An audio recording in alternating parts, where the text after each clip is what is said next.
Night of the Reaper is a brand new 2025 horror slasher that was written and directed by Brandon and Ryan Christensen, and directed by Brandon Christensen, if I'm pronouncing those names correctly.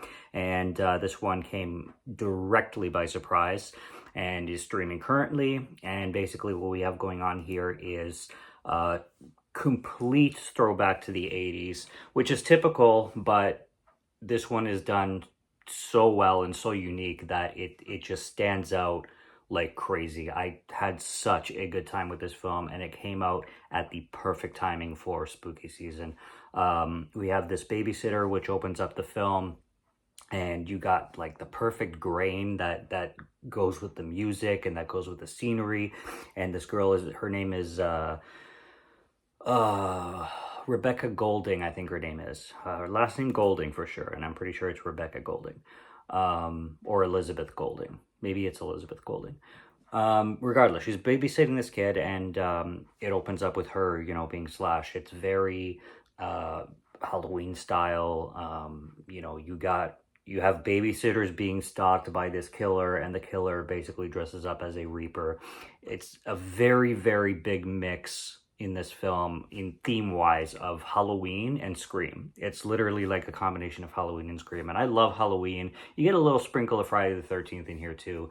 But when it comes to the twists, and this film is absolutely packed with twists, which I'm not going to get into any of them. They're great twists, and there's a lot of unique directions that this slasher goes. That is typical slasher format, but really takes you by surprise and is just fresh. Like, this totally reinvents the slasher and turns it into a throwback slasher that's done perfectly, in my opinion, but at the same time keeps it fresh. Like, it's not the same throwback type of stuff that, just gets repetitive over and over. Like, I've noticed that, throwbacks are really, they're getting tiresome because they just take the 80s tropes and just redo them. This one doesn't just redo them, it does them in a fresh take. I'm trying to explain as best I can, but it's just such a unique slasher, and freshens up the classic slasher. That's the best way I can describe it. And I'm not even the biggest fan of Scream at all. Like, I really, those films are just not for me. I'll give them, like, I don't think they're horrible, but I don't regard them as classics or anything like that, or anything revolutionary like a lot of people do. But this film has some vibes that really reminded me of Scream. I just think they're done so much better in this film, personally. So that opens up the film, and then we're introduced to this other girl who's our main actress. She's an actress from Burlington. Unfortunately, I did not look up her name before doing this review, but she's from Burlington, Ontario. Very good looking actress, absolutely beautiful actress, and fits the Scream Queen vibe really well. And she's also babysitting, and we follow her through her babysitting adventures. We have these VHS tapes that keep popping up, and on one of them that's sent to the police is called Night of the Reaper. That it has a sticker saying Night of the Reaper on it. And we have this local small town sheriff who gets involved in the story, and there's this boyfriend character that starts to become the red herring, and a lot of people get connected here and there, and it all revolves around this main girl. Again, I forget the actress and I forget the character's name, but she's our final girl, kind of lead, and she's the sister of the girl that died at the beginning of the film. And we follow her, and we have all these connections to all these other people, and twists and turns, and all revolving around this babysitting gig that this girl has.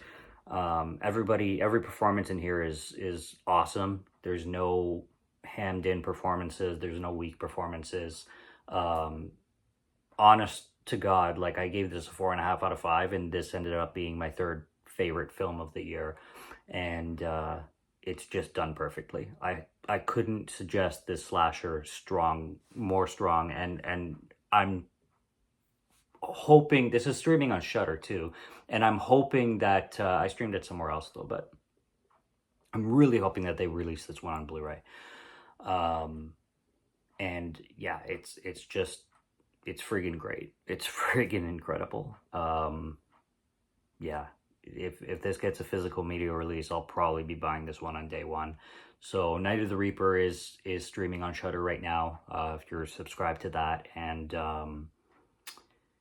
yeah, go check out Night of the Reaper because it's super unique. And the title may seem like basic and not very enticing, but don't let that fool you.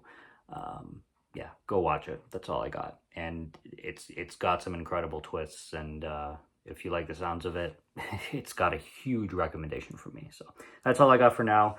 Perfect for spooky season. And yeah, I'm just trying to bring out some more watches before 31 Days of Horror starts to be my main focus of attention. So subscribe to Morgan Film Fan if you like to listen to my voice, or if you like my film reviews. I'll be back with more soon, so stay tuned for those. Check out what's on the channel already. Stay tuned for what's coming. Until next review, have a good one. Take care and cheers.